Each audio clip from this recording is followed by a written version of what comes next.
네, 안녕하세요. 김영재라고 합니다. 잘 부탁드립니다. 네, 날씨도 좋은데, 네, 그 사랑하는 사람과 데이트도 안 하시고 이 자리에 오신 여러분들께 그 애석한 마음을 드립니다. 저는 그 김영재라고 합니다. 이 발표를 처음 제가 마이크로소프트에서 제안받았을 때는 그 MVP가 아니었는데요. 그래서 뭐 그런 자리를 제가 어떻게 하나요 했는데 어쩌다 보니 결과가 얼마 전에 나왔는데 그래서 기분이 좀 좋았습니다. 그래서 저는 주식회사 바풀이라고 하고요. 바로 풀기 약자입니다. 그래서 아마 검색하면은 아이엠컴바인이라는 이름으로 많이 나올 텐데요. 사명을 한 2달 전에 발음이 복잡해서 좀 바꿨습니다. 그래서 카이스트의 이제 디지털 미디어의 연구원으로도 있고요. 분당의 한 중학교에 수학을 가르치고도 있습니다. 전에는 이제 위치인식 솔루션 같은 것을 이제 기술 컨설턴트나 이제 스마트홈 단어가 굉장히 좋은 떡밥이었죠. 스마트홈의 미들웨어 연구원 이런 것들을 좀 했었습니다. 그래서 주로 센서 네트워크 쪽에 그리고 인베디드 이쪽에 좀 있었다고 보시면 되고요. 바로 풀기를 말씀드리자면은 굉장히 전형적인 스타트업입니다. 그래서 스타트업 쪽에서도 가장 표준적인 모습을 지니고 있다. 발전이라던가 규모라든가 어떤 형태에 대해서 그런 이야기를 듣고 있습니다. 그래서 현재 7명의 직원이고요. 대표, 디자이너, 나머지는 이제 개발자로 이어진 굉장히 개발 중심의 회사라고 보시면 됩니다. 그래서 10대 학생 대상의 학습 Q&A, 일종의 모바일 지식인류라고 보시면 되고요. 스크린샷처럼 생겼는데요. 트위터와 같은 메타포를 써가지고 이제 구현이 되어 있습니다. 그래서 여기 앉아 계시는 분들은 잘 모르시겠지만 10대 학생들에게는 EBS와 메가스터디 그 다음에 이제 바풀이라는 이렇게 순위를 가지고 있습니다. 아직은 물론 그렇게 크진 않고요. 어쨌건 이제 기존에는 많은 코드 예시들이 항상 헬로월드가 많이 나오지 않습니까? 그래서 현실적으로 적용할 때 이렇게 잘 안 와닿는데요. 굉장히 실제적인 그런 사례를 가지고 이야기를 하고자 제가 이 자리에 섰습니다. 그래서 애저를 가지고 어떻게 실제로 평범한 SNS 서비스를 구현했는가. 물론 계속 지금 또 발전해 나가고 있고요. 보시면은 이렇게 생각해 주시면 될 것 같아요. 뭐냐면 이것이 정답은 물론 아니고요. 보시면서 여기는 이렇게 구현했구나 라거나 이제 저 부분은 내 생각에는 왜 이렇게 했을까, 더 나은 방법이 있지 않을까, 그렇게 판단해 주시면 되겠습니다. 앞서 이제 이건보 이사님께서 발표하신 트래픽 매니저가 있어요. 이 색깔 보시면은 여기 범례가 있죠. 트래픽 매니저가 이제 저희는 전형적인 앱 중심의 서비스라서 다 레스트가 노출되어, 레스트만으로만 통신을 합니다. 그래서 웹페이지도 있는데요. 웹페이지는 앵귤러.js로 해가지고 REST API로 활용해가지고 구현이 되어 있고요. API 엔드포인트는 2개의 서버에서 지금 밸런싱을 하고 있습니다. 아까 트래픽 매니저는 이 3가지 모드 있다고 했지 않습니까? 퍼포먼스, 라운드 로빈, 페일오버 이렇게 3가지인데 저희는 퍼포먼스로 맞춰가지고 하고 있습니다. 그래서 CentOS, 리눅스 기반 CentOS의 이제 스프링 프레임워크로 구현이 되어 있고요. 이 진한 화살표가 평범한 데이터의 흐름이라고 보시면 됩니다. 나머지는 이제 백업 형태라고 봐주시면 되고요. 그래서 스토리지 블록은 사진을 저장합니다. 저희는 모든 글이 다 사진을 기본으로 첨부하게 되어 있습니다. 질문도 사진, 답변도 사진, 모든 것이 사진입니다. 그렇기 때문에 블록이 굉장히 중요하고요. 그래서 사진은 이곳에 저장되고 스토리지 큐라고 해가지고 이따가 또 말씀드리겠지만 이벤트를 이제 시리얼라이즈해서 처리하는 게 있습니다. 그리고 그 후에 아까 앞서 세션에서도 말했지만 웹잡이라는 것으로 큐에 쌓이는 이벤트들을 백그라운드로 처리를 하는 작업이 있습니다. 주로 저기서는 이제 이미지를 리사이즈 한다던가 아니면은 대상이 되는 어떤 친구들한테 해당 글을 뿌려준다든가 이런 과정이 있고요. 그 결과가 이제 스토리지 테이블에 아토믹한 정보들이 담겨서 다시 웹이 활용한다던가 아니면 서치 엔진이 있어가지고 활용한다던가 이렇게 이용을 하고 있습니다. 아래는 이제 원래는 애저 SQL 데이터베이스를 썼는데 속도가 조금 불만이 있어가지고 버추얼 머신을 하나 설치해가지고 사용을 하고 있고요. 버추얼 머신 색깔이죠. 백업으로 이제 애저 SQL을 배치하게 됐습니다. 앞에는 이제 평범한 캐시라고 보시면 되고요. 푸시는 색깔이 다르죠. 예, 모바일 서비스라는 것으로 지금 구현되어 있습니다. 오늘 이야기하는 노티피케이션 허브와 그 서비스 버스는 지금 이게 러닝하고 있는 거고 뒤에 저희 테스트 버전으로 구현이 되고 있는 그쪽에 지금 만들어진 상태라서 여기에는 나와 있지는 않습니다. 그래서 저희도 서비스 버스랑 노티피케이션 허브라는 거를 지금 그 테스트 중에 있고 아마 다음 달쯤에는 그 완전히 새로운 그런 오늘 설명드릴 기반으로 바뀌게 될 것입니다. 애저를 처음에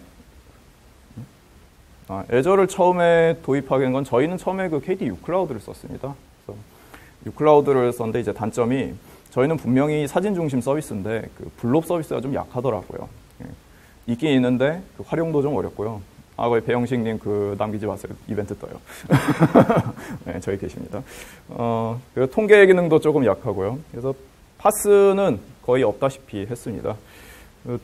그래서 어떻게 보면 느낌이 좀 더 좋은 호스팅, 이 느낌 정도라고 저는 이제 판단을 했어요. 장점은 이제 속도가 아주 빠르죠. 네, 네트워크 속도가 아주 빠르다는 거는 부정할 수 없는 사실입니다. 그래서 저는 애저를 굉장히 처음 시점 때 이제 사용을 했는데요. 이제 연구를 진행하니까 이제 연구 플랫폼으로 뭐 좀 불안해도 큰 상관 없으니까요. 그런 거 이용을 하고 있었습니다. 그래서 온라인 평가 시스템을 만들고 있었는데요. 저는 그 수학 교육 쪽으로 좀 연구를 하고 있거든요. 그래서 스토리지 블롭이나 이제 ASP.NET MVC의 시그널R 그 한 2달 전쯤에 아마 여기 테크데이즈의 시그널R이 설명이 됐던 걸로 알고 있는데 이렇게 구현을 해가지고 운영하는데 이거 괜찮네 싶더라고요. 그래서 제가 그 바풀에 작년에 합류했거든요. 작년 여름에 합류한 후에는 애저로 완전히 컨버팅을 시켰죠.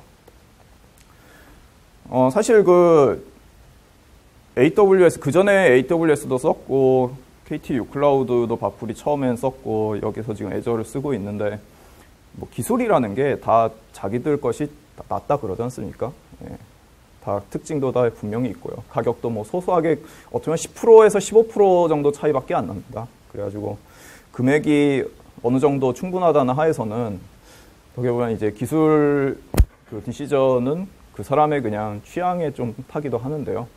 저처럼 이제 블롭이 너무 이게 매력적이라서 선택하는 경우도 있고, 저 같은 경우는 그 선택했던 게 어떻게 보면은 진짜 그 감성적 판단으로는 왜 애저를 선택했냐라 그러면 이뻐서 했어요. 관리자 화면이 아주 이쁩니다. 관리자 화면이 이쁘면 그 우리 개발자 인생에 좀 고상해 보이잖아요. 다행히 그 애저는 굉장히 좋은 퍼포먼스를 내고 있어서 만족하고 있습니다. 자, 오늘 주제랑 이제 엮어가지고 이야기할 것은요. 평범한 이제 앱이나 웹 서비스 회사의 시나리오는 요즘 다음과 같은 것들을 이제 들먹이지 않습니까? 뭔가 푸시가 있어야 되고, REST API가 있어야 되고, OAuth로 뭐 구글 아이디라든가 페이스북 아이디로 로그인 이런 게 있어야 되고, 인피니트 스크롤링이라 그래가지고 계속 스크롤이 길게 가는 이런 형태로 보통 구현이 되어 있죠. 이 중에서 이제 오늘 제가 말씀드릴 것은 그 푸시를 이용한 부분. 푸시는 애저에서 두 가지 방식으로 제공을 합니다. 모바일 서비스라는 것과 푸시 노티피케이션 허브라는 거요. 둘 다 제가 오늘 설명을 드릴 거고요. 서비스 버스라는 것은 그 이벤트 큐라고 보시면 되는데요. 혹은 분산기 비슷하다고 보시면 됩니다. 그걸 통해서 인피니트 스크롤링 같은 걸 어떻게 구현하는가에 대해서 이제 말씀을 드리겠습니다. 자, 오늘의 주제는 원래 그 노티피케이션 허브와 서비스 버스에 대한 겁니다. 근데 기술은 그렇다 치고 니즈는 사실 이 아래에 있는 글이에요. 단말에 푸시를 보내고 싶어요 라는 니즈가 있는 거고, 또 하나는 이제 큐로 이벤트 처리를 하고 싶어요 라는 니즈가 있는 겁니다. 애저의 그 장점은 한 가지 말씀드리자면 그 아주르라고 발음하지 마시고요. 애저라고 하시요. 예, 아주르 아닙니다. 예. 사실은 그 단말에 푸시 보내고 싶다, 그리고 큐로 이벤트 처리하고 싶다라는 이 니즈는 애저 안에서 이 각각 형태, 단말에 푸시 보낸 건 애저 모바일 푸시 또는 노티피케이션 허브, 큐로 이벤트 처리하고 싶다는 건 스토리지 큐, 그리고 서비스, 이렇게 둘 중 하나를 선택해서 구현할 수가 있습니다. 둘 다 이제 장단점이 있고요. 그것에 대해서 오늘 다 다뤄보고자 합니다. 자, 단말에 푸시를 보내고 싶어요 라는 니즈가 있는데요. 모바일 서비스 푸시 라는 것은 어떤 것이냐. 일단 둘을 비교해 보겠습니다. 모바일 서비스는요, 쉽고 빠르게 만들 수 있습니다. 그래서 DB에 기록을 하면 트리거 형태로 작동을 하고요. 장점은 정말 순식간에 구현이 가능합니다. 아까 이건보 이사님께서 클릭 몇 번 하면은 정말 쉽죠라고 하시는 것처럼 모바일 서비스도 마찬가지입니다. 그래서 비용 부담도 적고요. 무료 버전에서도 성능이 꽤 괜찮습니다. 단점은 이제 단체 전송이 지원 안 됩니다. 공지사항 같은 거 못 뿌립니다. 뿌리려면 모든 회원 루프 돌면서 다 처리해 줘야 돼요. 그리고 프로닝이라 그래가지고 안드로이드 같은 경우는 이 채널 값이라고 기기 고유 아이디가 있는데요. 이게 등록할 때마다 조금씩 바뀝니다. 네. 요즘 들어서 바뀌는 거는 거의 줄었다고 하지만 여전히 조금 바뀝니다. 그 말은 뭐냐면 예전 채널 값은 응답 없는 채널이 되는 거예요. 그런 거에 대한 피드백 처리, 이 가지치기를 해줘야 되는데요. 응답 없는 거에 대한 피드백 처리하는데 조금 모바일 서비스는 부족하다는 거. 그리고 끝으로 이제 다양한 시나리오가 지원 안 된다는 거가 있죠. 말 그대로 그냥 쏘면 받는 가장 원초적인 푸시기능이라 보시면 됩니다. 노티피케이션 허브는 서비스 버스에 기록하면 서브스크라이브 형태로 이제 작동을 합니다. 장점은 이제 걱정 없이 대용량을 처리 가능하다는 거. 예, 돈은 조금 걱정해야겠죠. 수신 결과에 대해 거의 확실한 보장을 합니다. 그래서 노티피케이션 허브에서 석세스라고 응답이 온 거는 정말 전달이 된다라고 이제 신뢰도가 좀 있는 것이죠. 모바일 서비스는 좀 그렇진 않아요. 메시지 커스텀이랑 다국어 지원 등 이런 처리할 여지들이 좀 있습니다. 단점은 이제 클라이언트의 전용 라이브러리를 심어가지고 이제 개발을 합니다. 그런 형태라는 거. 그리고 가격이 조금 더 비싸다는 것이 있고요.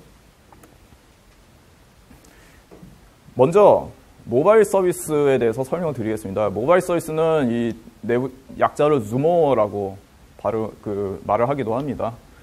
그래서 어떤 레퍼런스들 보면은 Zumo라는 표현이 마이크로소프트 제공 코드에 있으면 Azure 모바일의 약자구나라고 생각해 주시면 됩니다. 서버에서 디바이스랑 채널 값이랑 이제 보낼 내용을 전달하면 Azure 모바일 서비스가 이제 SQL에 일단 정보를 저장하고요. 저장되는 거에 대한 트리거로 각 플랫폼에 등록된 토큰 값으로 사용자 단말에 전송을 하게 됩니다. 예상하시다시피 이 과정에 대해서 Azure 매니저 화면에 이 각 등록된 앱 아이디라 그러죠. 그런 토큰 값들이 다 저장이 되어 있는데요. 각 단말마다 별도로 처리해 줘야 됩니다. 그 소스는 이따 보시게 될 거고요.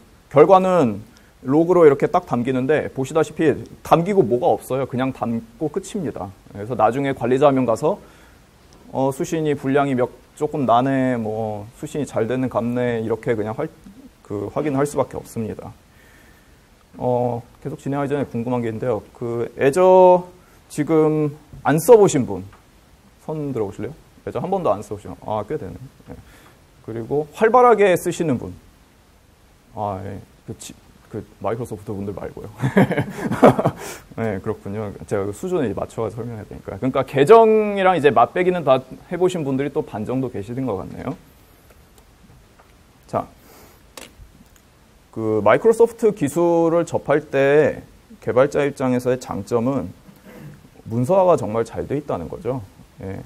그래서 저는 그런 공부하는 타입이 조금 고시생 타입인데요. 문서를 이렇게 차근차근 읽어보는 타입인데 그런 점에서 저는 이 문서화에 대해서는 참 큰 장점을 가지고 있지 않나 이런 생각을 합니다.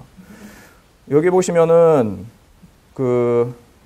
클라이언트가 Zumo에 전산 제이슨 정보로 해서 제 기스트 소스로 올려놓은 게 있습니다. 한번 보실까요?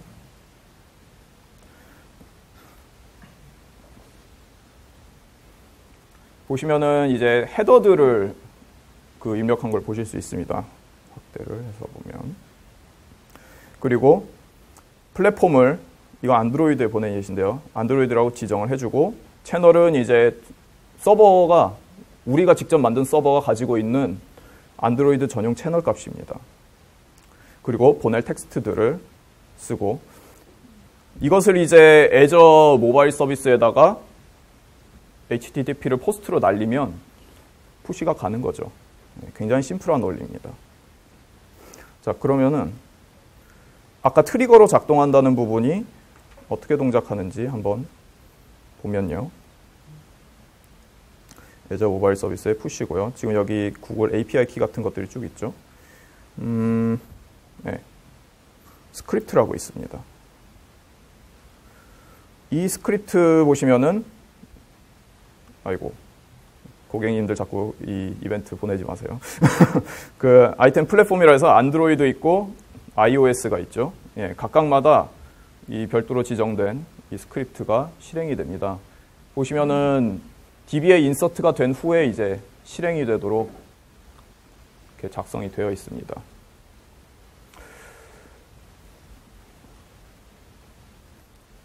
그 나중에 저 파워포인트에 있는 슬라이드에 있는 저 소스 그대로 복사 붙이기 하셔가지고 그 푸시를 구현하실 수 있고요. 지금 보신 그 푸시보내 스크립트까지 본 겁니다. 그래서 현재까지 저희가 70만 건 정도 보냈는데 동작 자체는 안정적입니다. 다만 그 페일나는 거에 대한 처리가 좀 부족하다는 것 뿐이죠. 오늘의 주제 둘 중 하나인 이제 노티피케이션 허브를 보시면요. 작동 원리는 이렇습니다. 어딘가에서 입력하면 이게 뭐 우리가 만든 서버겠죠. 혹은 그 앱에서 직접 무슨 채팅처럼 보내는 경우도 있는데요. 그래서 어딘가에서 입력되면 애저 토픽 처리기가 있고요. 그것이 아까 보셨던 것과 유사한 각 플랫폼별 토큰을 이용해가지고 사용자 단말로 전송됩니다. 중요한 건 이제 전송 결과 취득된 거에 대한 피드백 처리를 할 수 있는 여지가 있다는 거예요. 응답이나 그 트래킹 아이디 같은 것이 그 리스폰스로 오게 됩니다. 이거를 조금 더 자세히 들여다보겠습니다. 자세히 들여다보면요. 처음에 사용자 단말에 그 제가 라이브러리를 씹는다고 말씀드렸죠. 애저 자체에서 그 다운로드를 하게 합니다. 안드로이드 같은 경우는 자르 파일이 라이브러리가 제공되고요. 그거를 같이 구워서 실행을 하면 채널 값이랑 구글의 GCM에서 받은 채널 값이랑 나는 이런 토픽으로 수신할래요 라는 수신 값을 이 애저 노티피케이션 허브에 등록합니다. 이 중요하게 파악하셔야 할 부분은 바로 이 회색 부분, DB인데요. 애저 노티피케이션 허브 자체가 조그만 데이터베이스를, 키밸류 데이터베이스를 가지고 있습니다. 즉, 그 말은 뭐냐면 서버가 각 기기에 대한 채널 값을 가지지 않아도 됩니다. 서버 입장에선 그러면 보낼 것은 처음에 등록한 토픽이랑 내용만 노티피케이션 허브에 전달을 하면 나머지는 알아서 노티피케이션 허브가 해주고요. 이래서 기본적인 그런 질문이 나오는 거죠. 뭐냐면은 그래 그 토픽은 그렇다 치는데 결국은 그 한 사람이 한 우리 회원이 푸시를 받아야 하지 않습니까? 그래서 쓰는 것이 뭐냐면 토픽 이름 자체를 키밸류라 그랬습니다. 키를 유저 아이디라고 하고 밸류를 이제 그 사람의 로그인한 아이디를 매칭시켜가지고 노티피케이션 허브에 저장시켜 놓는 거죠. 그러면은 저희 서버 입장에서 유저 아이디 뭐라는 것에 대해 푸시를 보내라면 그 사람이 받게 되는 겁니다. 마이크로소프트 좋아요한 사람을 보내고 싶다라고 하면 또 키를 like라고 저희가 지정을 해서 like가 마이크로소프트 한 사람에게는 다 받으렴 이렇게 노티피케이션 허브에게 전송만 하면 또 다 가고 이런 식으로 키밸류를 그 토픽을 요리해가지고 다양한 시나리오를 소화할 수 있습니다. 자, 중요한 것은요. 템플릿도 있는데요. 템플릿은 클라이언트에서 이 보시면 그 변수, 코인이라고 그러죠. 변수에 이 변수 껍데기를 등록하면 보낼 때 내용을 채워가지고 받게 됩니다. 사용 시나리오는 그 보통 뭐 한국어 유저 폰 등록을 이런 식으로 앱에서 서버에게 전달을 하면 서버가 코리안 변수, 잉글리시 헬로 이렇게만 하면 클라이언트는 푸시받을 때 이제 안녕만 취득하게 됩니다. 그래서 토픽과 적절히 섞었으면 맞춤 푸시를 보낼 수 있는데요. 토픽은 수신 대상을 규정하는 것이고요. 작게는 한 유저, 정확히 말하면은 그 한 회원의 기기들이겠죠. 네. 물론 한 기기를 타겟도 할 수 있겠지만 요즘 뭐 상식적인 시나리오에서는 그 사람 단말은 다 받지 않습니까? 토픽은 그 대상을, 템플릿은 범위에 대한 세부적인 맞춤 정보를 제공하는 데 활용을 합니다. 자, 오히려 제가 이제 강조하고 싶은 건요. 기술이 뭐 이게 좋아요, 저게 좋아요 이런 게 있지만 그 만드는 입장에서는 서비스에서 이 기획이 명확하게 잡혀 있어야 효과가 좋습니다. 그렇지 않겠습니까? 그래서 저희도 이제서야 노티피케이션 허브로 그 전환을 하는 게, 그 전에 이제 한 1년 반 정도 운영하면서는 그렇게 복잡한 시나리오가 필요 없었습니다. 예, 그냥 단발성으로만 보내도 충분했고, 그리고 기획 자체도 뭐 좀 성그름감이 있었고, 하지만 이제는 조금 더 그 기획력 있게 하고자 전환을 하고자 하는 것이고요. 만일에 기획이 탄탄하게 안 받쳐져 있는 상태에서 그냥 이게 좋다라고 적용을 하면, 예, 그 템플릿들 땜빵이 괜히 많아지게 되는 거죠. 이 팁은 왜 말씀드린다면, 여기 그 개발자분들이 대부분이지 않습니까? 예, 그 기획자를 쪼는데 활용을 하시라고 팁을 드리는 겁니다. 예. 왜 이렇게 늦게 하고 있어요? 그러면은, 기획이 나와야지 할 거 아니에요. 뭐, 예. 이런 그 불평을 하실 수 있는 팁입니다. 그래서 실용적인 팁은 항상 태그에 유저 아이디는 아이디 이런 식으로 기본으로 적용하면 좋고요. 처음 등록할 때부터 이따 소스를 보시겠습니다. 해당 아이디에 맞춰서 그럼 모든 기교 전송되는데, 태그를 안 쓰면 어떻게 되느냐? 예, 그러면은 그 브로드캐스트 모드가 됩니다. 그렇기 때문에 그 모두에게 가버리게 돼요. 좀 대재앙이 벌어질 수가 있는 거죠. 동일한 이름의 그 템플릿은 덮어쓰기 됩니다. 나중에 그 소스에 템플릿 적용한 사례 보시겠지만, 그렇기 때문에 그 템플릿이 존재하니 안 하니, 존재하면 지우니 이런 과정 없이 그냥 매번 앱 실행할 때마다 업데이트 시켜줄 수 있고요. 그 푸시라는 게 SMS가 아니지 않습니까? 그래가지고 그 시간차가 조금 있어요. 그래서 프리 버전, 아까 웹사이트 같은 거 보시면 뭐 프리 버전이니 무슨 버전이니 이렇게 있는데, 그 토글마다 동작하는 게 그 체감이 되게 다릅니다. 그래서 프리 버전일 경우는 그 간헐적으로 좀 2분 후에 몰아서 5개가 온다든가 이런 식으로 좀 몰아서 처리되는 경우가 있습니다. 데모를 보면요. 오늘 그 데모 귀신이 여기에 굉장히 활발하게 활동을 한다고 하더라고요.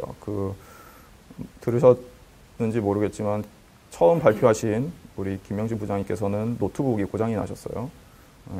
그리고 두 번째 발표하신 분도 이건보 이사님도 트래픽 매니저가 똘똘하게 동작을 잘 안 했죠. 저는 겁이 나서 그 노트북을 절전 모드에도 못 들어가게 지금 하고 있습니다. 지금 보시는 건 평범한 안드로이드 소스입니다. 지금 제가 보여드리는 거는 여기 애저 자체 문서 내용을 그야말로 한 줄 한 줄씩 성실하게 따라했다라고 생각해 주시면 되고요. 먼저 붙인 부분은 이 부분입니다. 예. 좀 확대를 해볼까요?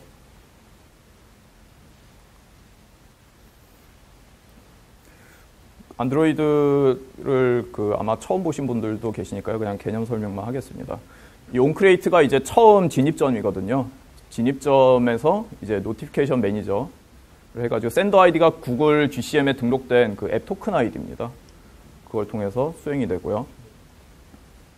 엔드포인트는 이제 제가 애저에서 생성한 노티피케이션 허브에 복사 붙이기 하는 커넥션 스트링이라고 보시면 돼요. 그래서 여긴 그냥 이름 똑같이 쓰게 돼 있거든요. 어떤 화면이 부분이?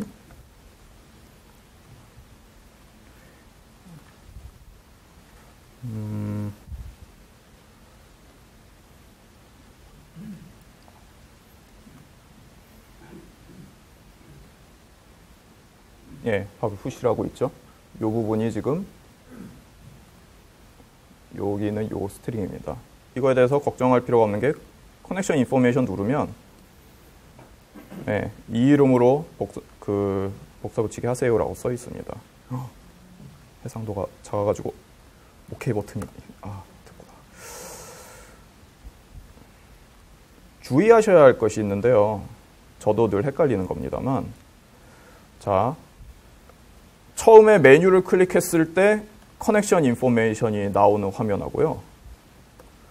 이걸 들어가가지고 나 노티피케이션 허브 봐야지 하면서 누른 커넥션 인포메이션은 다릅니다. 다르기 때문에 그럼 뭘 써야 되나요? 하면은 처음에 눌렀을 때 이거 좀 선택했을 때 나온 커넥션 인포메이션 정보를 쓰시면 됩니다. 복사 붙이기 한 걸로 이제 레지스터 노티피케이션 허브라는 메소드를 한번 가보겠습니다. 글씨가 너무 작군요. 예. GCM 레지스터는 그 구글 서버에 이제 등록을 합니다. 그래서 구글 서버에 등록을 하면 구글 서버에서 주는 고유 값이고요. 이게 그 제가 말씀드린 채널 아이디라고 보시면 됩니다. 이 보시면은 유저 아이디 영재라고 고정적으로 넣어가지고 이제 등록하는 걸 볼 수 있습니다. 이 뒤에 그 스트링 배열이라는 걸 지금 알아차리셨겠지만 다양한 태그로 등록을 할 수 있습니다. 그 이 아래 부분은 템플릿을 등록한 건데요. 이런 식으로 보시면 여기 아까 말씀드린 그 변수 코인이 보이시죠? 나 요 형태로 보낼 때 이 템플C만 내가 택할래 라고 지금 등록을 하는 겁니다. 이것도 마찬가지로 태그가 공이 쓰이는 것을 보실 수 있습니다. 동작하는 것을 보면요.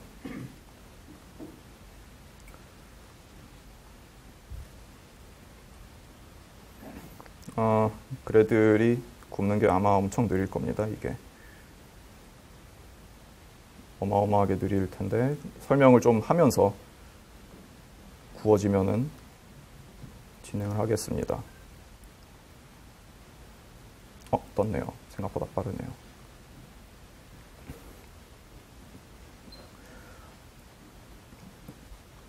자, 지금 여기 제가 브레이크 포인트 걸었는데요. 이 부분이 지금 실행이 돼서 애저 서버에 처음에 이제 구글로부터 채널 아이디를 받았고 그 채널 아이디 받은 것을 애저 서버에 등록한 것까지의 과정입니다. 그래서 일반 수신과 템플릿 두 가지 모두 지금 등록을 성공해서 익셉션이 안 나고 통과를 했고요. 이 핸드폰에 푸시를 한번 보내보겠습니다. 자, 푸시 보낼 때 팁을 하나 알려드리면 지금 이 프로그램은요. 서비스 버스 익스플로러라는 건데 그 마이크로소프트 직원이 만든 거예요. 꼭 이거를 쓰시라고 강력하게 권장을 드립니다. 이 커넥트에다가 아까 보신 커넥션 스트링을 입력하시고요. 전 지금 이미 입력해놨기 때문에 로그인 돼 있는데요. 자, 구글로 해가지고 영재한테만 이게 그 화면이 훨씬 큰 모니터에 안 잘리는데 어쨌든 잠깐 잘리는 건 양해 부탁드립니다. 샌드를 누르면 어디로 갔냐? 네. 내려와라. 네, 여기 Hello from Azure라고 도착을 했죠. 도착하는 부분을 보면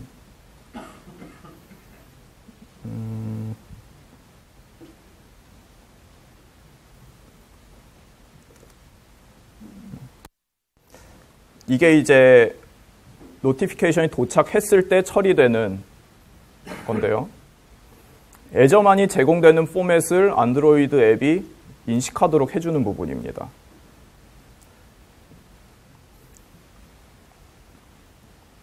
메시지를 수신하면 여기서 이제 노티피케이션 빌더로 해가지고 최종적으로 노티에 보이게 하는 지금 리시브든 이 부분인 거고요. 이 로직을 지금 타게 되는 거고요. 그러니까 노티가 오면은 지금 보이시는 함수가 실행이 된다라고 생각하시면 됩니다. 그러면 아까 말씀드린 템플릿 한번 보내보죠. 이 템플릿이 템플릿 F는 이제 뭐 귀여운 그런 예시인데요. 상식적으로 그 파렌하이트가 훨씬 좀 커야겠죠. 네, 양심적으로 조금 바꾸겠습니다. 이런 형태를 보내겠다라고 지금 여기서 바꾸는 값이 오른쪽에서 바꾸는 값이 왼쪽에 변경되는 걸 보실 수 있는데요. 지금 서비스 버스 익스플로러라는 건 굉장히 잘 만든 프로그램이에요. 그래서 그 서비스 버스를 가지고 뭔가 하겠다라고 하실 때 반드시 이 앱으로 그 테스트를 하시면은 수월합니다. 샌드를 누르면요. 이 아래 석세스는 1, 페일러 0 이런 식으로 하고 트래킹 아이디 이런 식으로 이제 리스폰스가 오는 걸 볼 수 있습니다.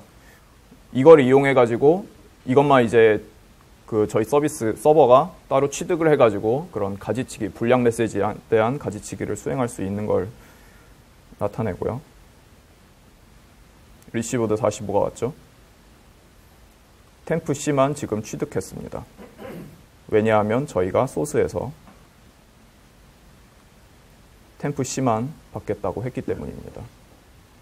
그럼 템프 F는 어떻게 됐나요? 템프 F는 그냥 얘가 알아서 버린 거죠.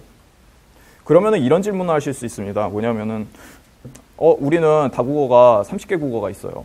30개 국어를 지원해야 되는데 그거에 대한 메시지 뿌리면은 이론상 핸드폰이 받을 수 있는 메시지의 길이, 노티피케이션 길이가 한계가 있기 때문에 넘치지 않나요? 네, 맞습니다. 예, 넘칩니다. 그래가지고 다국어를 지원하는 경우에는 뭐 10개 언어씩 끊어가지고 처리를 한다던가 이런 과정을 해주셔야 됩니다. 한 번에 보낼 수 있는 그 단말마다의 길이 꼭 확인해 주셔가지고 처리해야 되고요. 정리하자면 모바일 서비스는 이제 주모에서 전송 대행만 해주는 거예요. 굉장히 단발성인 거고요. 언제 쓰느냐면 가볍게 푸시 기능을 만들고 싶을 때, 그리고 공지 뿌리거나 복잡한 시나리오는 나중에 생각할 때, 이럴 때 이제 쓰시면 좋고요. 노티피케이션 허브로 만드는 건 이제 제공되는 애저의 라이브러리 이용해서 전용 규격으로 처리를 하는데요. 이럴 때 쓰시면 좋습니다. 단체 푸시를 보내야 할 때, 서버 입장에선 그냥 한 번만 보내면 나머지 모든 부담은 노티피케이션 허브가 알아서 해주고, 거의 그 문서상으로는 거의 동시에 다 수신이 된다고 합니다. 저희 그 자체적으로도 푸시 서버를 제일 처음에 구현을 했었어요. 근데 단체 푸시를 보내면 그 순간에 그 iOS 같은 경우에는 또 피드백도 처리해야 되는데요. 그거에 대한 렉도 걸리고, 뭐 푸시 받으면 순간적으로 이용자 몰리지 않습니까? 그것 때문에 서버가 또 힘들어하고 그 난리가 아니었거든요. 근데 이렇게 느슨하게 결합된 구조를 택하면 장점이 있겠죠. 그래서 메인 서버 부담을 낮추고 싶을 때 아주 큰 장점을 가지고 있습니다. 그리고 복잡한 메시지 형태, 아까 뭐 온도, 섭씨, 화씨 나눠서 뭐 보내던가 이런 경우 복잡한 메시지 형태를 지원해야 할 때, 혹은 뭐 서브스크라이버 기준으로 뭐 마이크로소프트만 좋아하는 사람, 구글만 좋아하는 사람한테 보내거나 이런 식으로 시나리오 할 때요. 그럴 때 이제 적합하다고 볼 수 있고요. 얼마 전에 추가된 기능입니다만, 이 모바일 서비스 안에 푸시, 원래 이게 그 말씀드린 모바일 서비스 푸시인데요. Enable Enhanced Push라고 있어요. 이걸 누르면은 여기 있는 키값 설정한 것들이 그대로 노티피케이션 허브로 복제가 돼가지고 구동이 됩니다. 원클릭으로요. 실제 복사 붙이기 하는 거랑 똑같이 동작합니다. 예, 좀 더 편하게 해준 거고요.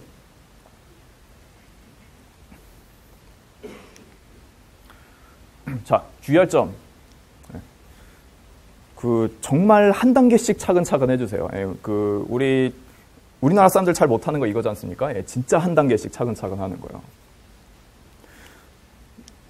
그리고 그 메시지 보내는 그 서버 소스는 여기에 잘 설명되어 있으니까 참고해 주시고요. 이 발표 자료를 준비하면서 이 소스들은 진짜 좋은 예시다라고 하는 것들을 이제 아래 추가로 붙였습니다. 그리고 애저 자체 그 도큐멘테이션에는 안드로이드 부분이 조금 설명이 부족한데 아래에 있는 링크를 참고하시면 제가 지금 안드로이드 소스 구현한 것과 굉장히 유사한 예시가 있음을 보실 수 있습니다. 두 번째로 넘어가겠습니다. 두 번째는 졸려오시죠? 저도 졸렵습니다. 그런 거 아니고요. 큐로 이벤트 처리하고 싶다라는 이제 니즈에 대해서 한번 알아보겠습니다.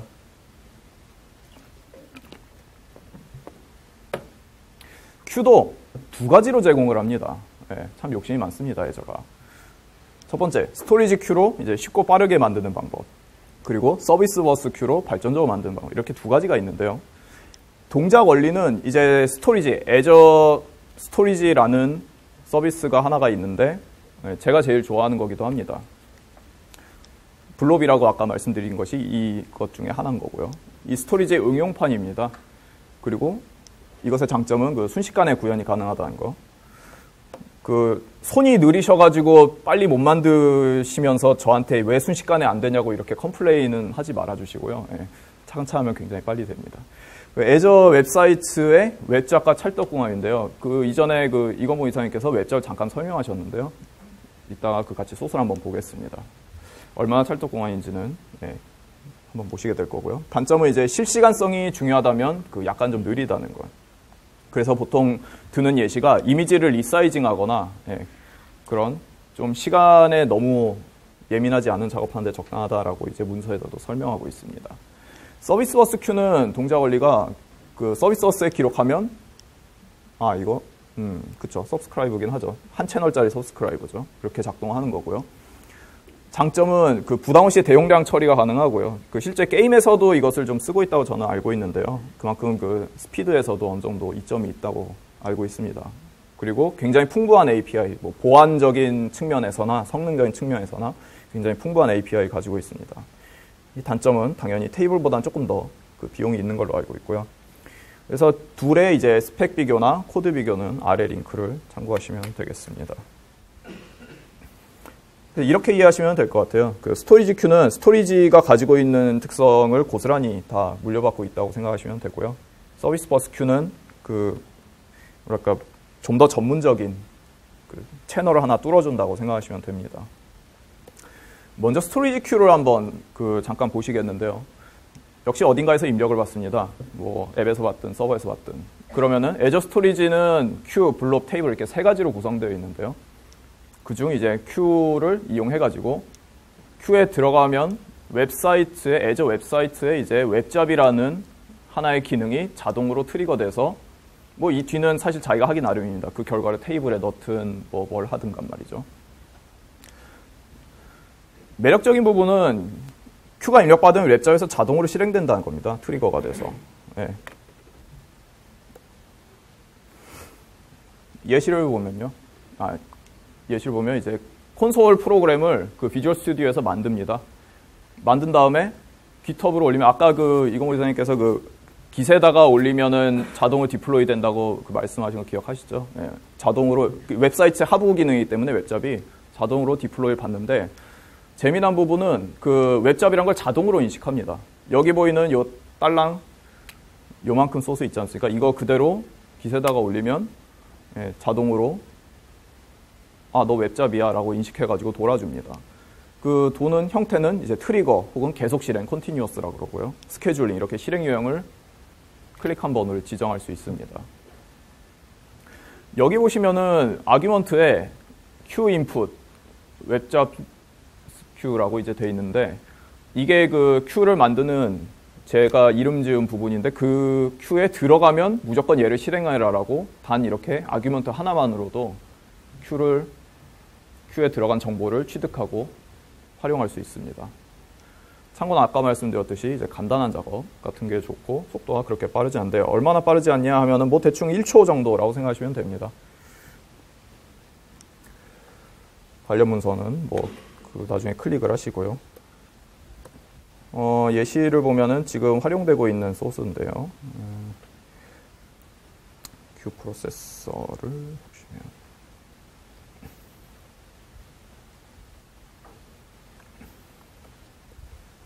자, 이게 지금 저희가 그 통계 관련 작업하고 있는 거에 쓰고 있는 소스인데요.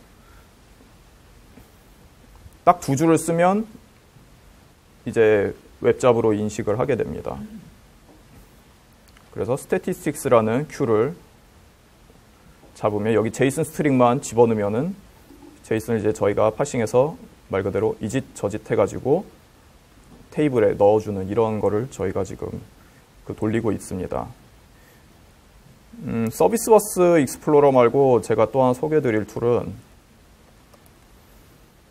스토리지 익스플로러가 있습니다. 지금 소개해드린 툴은 모두 무료입니다.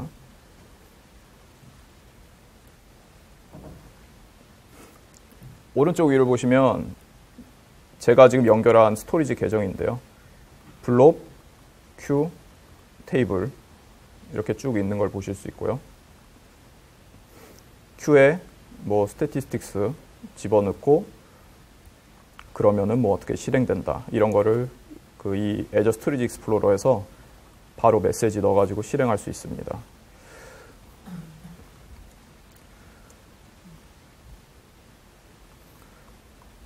어쨌든 궁극적으로 그 여기 있는 스태티스틱스는 지금 보시는 요거랑 똑같은 글자예요. 그냥 입력만 해주면 여기에 꽂힌 큐가 바로 실행된다. 라고 보시면 되고요.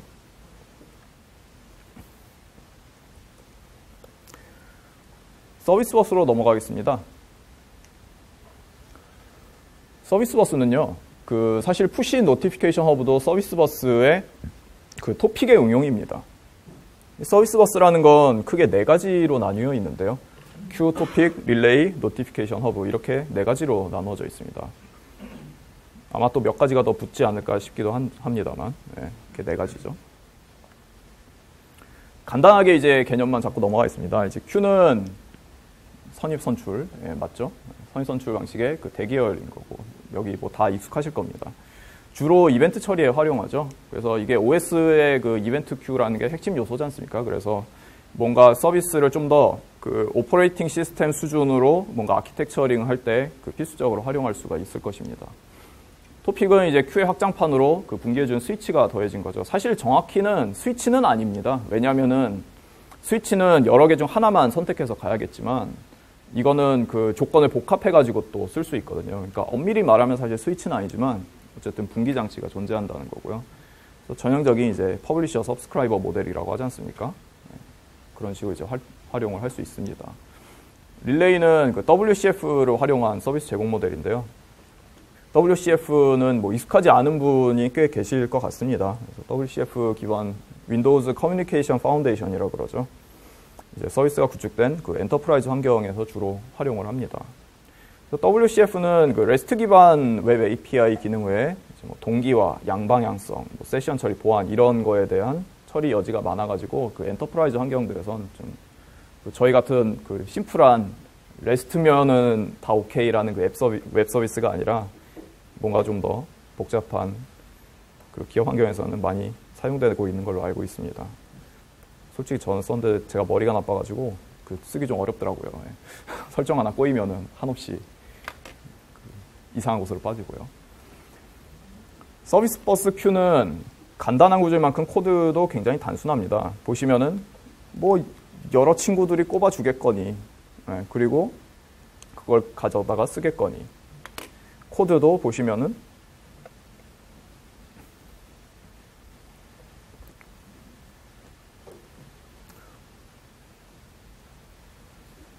그냥 기본 접속 설정해주고요. 큐 만드는 거, 큐는 뭐 관리자 화면에서 만들 수도 있고요. 만든 거에 이거 보면 큐 보내겠거니 그냥 샌드죠. 그 다음은 뭐가 있겠습니까? 받겠거니가 있겠죠. for loop를 while loop를 돌면서 메시지를 받습니다. 이건 뭐 잘못됐을 때 상황 체크하는 거고요. 이 체크하는 거는 꼭 해주세요. 웹잡이든 이런 큐든 지금 이거 저희가 지금 어제 새벽에 돌리다가 말았던 건데 뭐냐면 이게 지금 에러가 있는 큐의 메시지거든요. 그래서 83번 시도하다가 지금 포기한 거예요. 이런 경우는 파볼로 제거를 해줘야 됩니다. 그러니까 저런 처리 같은 거를 좀 더 깐깐하게 해줘야겠죠. 토픽이 사실 뭐 릴레이냐 큐냐 토픽이냐 이 중에서 제일 많이 쓰는 건 아무래도 토픽이 아닐까 싶습니다. 토픽에서 중요한 개념은 가상의 큐가 각 토픽마다 할당된 것과 마찬가지라는 겁니다. 즉 뭐냐면은 토픽을 관련된 토픽을 등록해 놓고 거기에 보내면 상대 수신자가 안 가져갈 때까지 계속 토픽이라는 가상 특정 토픽 큐 안에 계속 쌓여 있다는 겁니다. 그래서 뭐 지금 동작을 안 했으니 그 사이에 보낸 토픽에 대한 이벤트들은 다 사라졌거니 이런 거는 아니고요. 토픽을 이용한 이제 뉴스피드 중에 가장 핵심적인 부분만 하겠는데요. 먼저 뉴스피드 구성하는 거에 대한 기본적인 지식을 이야기해드리자면요. 요즘 뭐 이런 형태들 많이 구현하고 지금 제가 말씀드리는 게 정답은 아닙니다. 일반적인 예시 여러 가지 중에 하나고 지금도 굉장히 급격히 발전되고 있는 상황이니까 정답은 아니라는 거 참고해 주시고요. 보통은 이제 캐시, 그리고 데이터의 단위화, 그리고 관계 네트워크, 백그라운드 워커 이렇게 네 가지로 구성을 합니다. 하나의 그 뉴스 피드를 구성하는데 캐시는 이제 뭐 할 때마다 데이터베이스에서 데이터 가져오는 게 많다 보니까 이제 거의 필수적으로 설치를 하고요. 그냥 데이터베이스 빨로 충분해 막 이러지는 못합니다. 이제는 처리량이 너무 많아가지고. 데이터의 단위화는 그 주어 동사 목적어 부가 데이터 이런 형태로 보통 구성을 합니다. 그래서 뭐 페이스북 보시면 그러지 않습니까? 뭐 내가 저 사람을 뭐 좋아한다던가 뭐 누구 단편에 글을 남겼다든가 이게 동사인 거죠. 주어 동사 목적어 이런 식으로 이제 데이터를 단위화해서 구성을 하고요. 관계 네트워크는 뭐 말 그대로 팔로잉 팔로워라든가 뭐 기풍한 얕은 관계 내 친구 뭐 내가 싫어하는 애 뭐 이런 것들인 거죠. 백그라운드 워커는 그 한 사람의 피드 혹은 한 카테고리의 피드를 꾸역꾸역 쌌는데 당연히 중복된 것도 생길 테고 그 우선순위라는 것도 정해야 될 테고요. 노출도에 대한 그 얼마나 노출해 사진도 보여줘야 되는지 아니면 안 보여줘야 되는지 뭐 이런 거에 대한 노출도도 계산을 해야 되지 않습니까? 그런 계산을 위한 백그라운드 워커가 또 존재를 합니다. 그래서 페이스북이나 트위터와 유사한 이런 것들은 크게 두 가지의 그 아키텍처 중 하나를 택한다고 합니다. 저도 배우는 입장입니다. 그래서 팬아웃이라는 건 이제 작성자가 글을 쓰자마자 퍼뜨리는 거. 네, 트위터가 이 방식이라고 그러고요. 페이스북 같은 경우는 그 작성자 기준으로 모여있는 것들을 그 주변에 널려있는 스트림들을 모으는 거. 이걸 이제 팬인이라고 합니다. 불어 나가냐? 불어 들어오냐? 이렇게 이제 이해하시면 되고요. 추가 지식은 아래 링크를 나중에 보시면 되겠습니다. 저는 그 팬아웃 어프로치에 대한 형태 중 하나를 지금 간단히 설명을 드리겠습니다. 사실 오늘 여기서 짚을 내용은 아주 작은 부분이지만 이럴 때 쓰면 좋겠구나라고 굉장히 그 실증적인 예시니까요. 참고하시고요. 작성자가 입력을 하면 뭔가 이제 레스트 서버 같은 게 받아서 DB는 뭐 기록하겠죠. 토픽에 꽂아주면 이 토픽에 해당하는 토픽에 집어넣기 전에 이제 관련 친구들, 받을 친구들을 쭉 정렬해서 주면 그중 친구 하나에게 갑니다. 친구 하나에 쌓이면 메시지 리스너 프로세서가 계속 돌면서 이 친구 하나의 스트림을 이렇게 구성해야겠다. 딱 꽂아 넣는 거죠. 아이템을. 그 후에 백그라운드 잡이 돌면서 이 친구는 중요하니까 더 위에다가 꽂아줄래. 이런 식으로 재정렬을 해주는. 그리고 다 된 거를 그 사람이 다음에 리프레시를 할 때 이제 피드 서버라 그래서 여기는 아이템에 대한 굉장히 기본적인 아이디들 그런 것들만 가지고 있는 거고요. 피드 서버가 이제 실제 데이터베이스에서 내용을 긁어와가지고 불려줍니다. 실제 데이터와 눈에 보이는 데이터로 불려주는 거죠. 이걸 그 여러 가지 표현이 있는데 하이드레이팅이라고 이제 물에 불려준다라는 표현을 쓰기도 하더라고요. 그거랑 이제 마지막으로 엔드포인트 캐시를 넣어가지고 앱에다가 최종적으로 제공해주는 요게 이제 평범한 뉴스피드 구성 예시인데요. 오늘 이제 보실 부분은 딱 요 부분에 대한 것입니다. 저 부분은 실제로 그 뭐가 더 효율적이냐에 대한 굉장히 활발한 논의가 있으니까요. 여러분들도 보시면서 이렇게 하면 더 낫겠네라고 새로운 구조를 또 그 창조하셔도 좋겠습니다. 토픽을 이용해서 한번 구현해 보도록 하겠습니다. 굉장히 그 조그마한 예시만 한번 돌려보는 거고요. 토픽에서 메시지 처리까지의 그 코드를 이제 보시게 될 건데요. 메시지의 그 사용자 이름에 맞는 그 타겟은 이제 사용자 이름, 받을 사람 이런 걸 이제 추가하고 유저네임에 대한 그 토픽 필터를 적용해가지고 루프를 적용하면서 이제 수신자 메시지 체크는 이런 식으로 되어 있고요. 지금 실행할 그 여기 스크린샷에 있는 모든 것은 여기 소스에서 받으실 수 있습니다. 마이크로소프트 제공의 참고 소스 링크도 제가 달았으니까 한번 보시고요.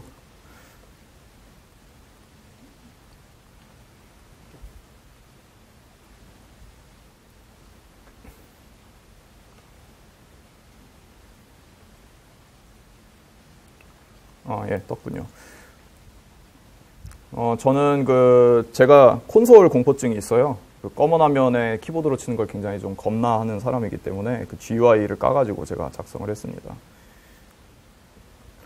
WPF로 되어 있는데요.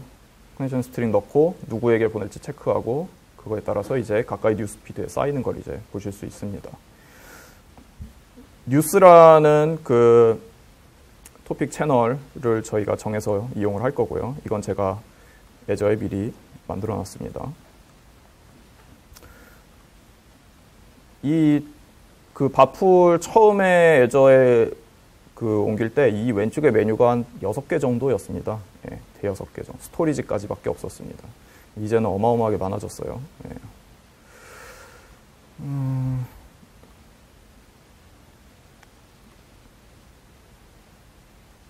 예, 뉴스라고 제가 여기 만들어 놨습니다. 보면은 필터를 각 사용자마다 하나씩 필터를 만들어 줍니다.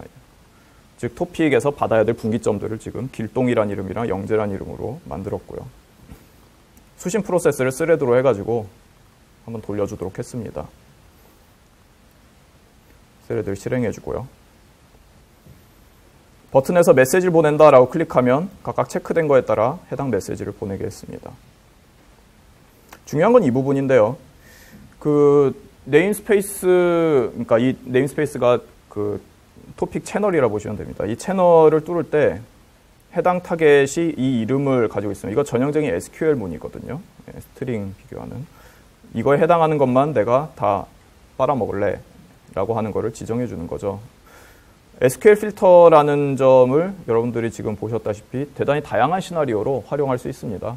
그래서 뭐 그냥 like 옆에 그 나누기 같은 거 붙이면은 유사한 걸 콘테인즈를 해가지고 가져온다든가, 아니면 여러 명 혹은 꼭 그 조건이 다 충족될 때 이런 식으로 여러 가지 시나리오를 적용할 수 있을 것입니다. 일단 실행을 해보겠습니다.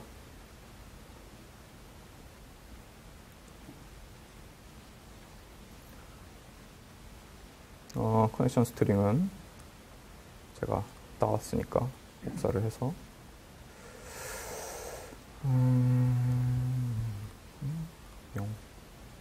왼쪽 아래 부분을 제가 바꾸도록 지금 네트워크 상황이 약간 느리니까요.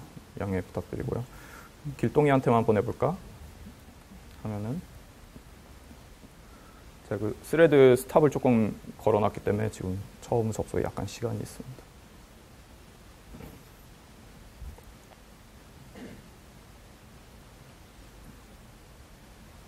처음만 조금 느리고 네, 그 다음부터는 빠를 거예요. 네. 이제부터는 걱정 없이 빠르죠. 네.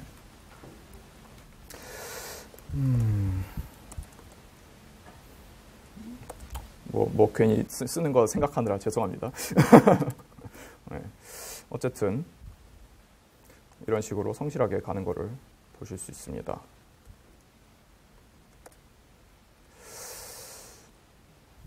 왼쪽에는 이제 보내고 있다고 있고 오른쪽에 수신된 피드들인 거죠.